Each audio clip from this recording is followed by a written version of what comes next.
पहाटे 6 वाजता उठून माहीचा टिफिन बनवायचा आणि नंतर तिला आवरून स्कूलला पाठवायचं आणि नंतर बाकीची कामं करायची. अंघोळीसाठी पाणी ठेवलं होतं, तोपर्यंत म्हटलं घरातली कामे आवरून घेऊ.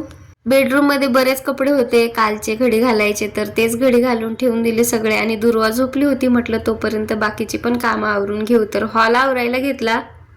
घरातली कामं आवरूनच मला स्वतःचा आवराव वाटतं बरं का. तर इथं सगळा हॉल अस्तव्यस्त झाला होता रात्री. तर जेवणानंतर फरशी पुसतच असते, पण लहान लेकरं असले ना तर असा कचरा करूनच टाकतात ते.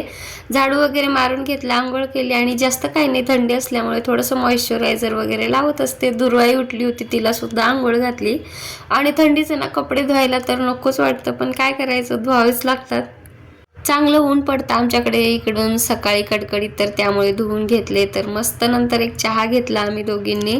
बाहेरून थोडंसं सामान आणायचं होतं, जास्त काही नाही, तुरीच्या शेंगा आणि भेंडी वगैरेच घेऊन आले होते. खूप जास्त भूक लागली होती, पटकन 2 भाकरी बनवली आणि भाजीची सुद्धा तयारी करून घेतली. तर असाच माझा दिवस निघून जातो. ब्लॉग आवडलास तर लाईक करा, सबस्क्राईब करा. बाय.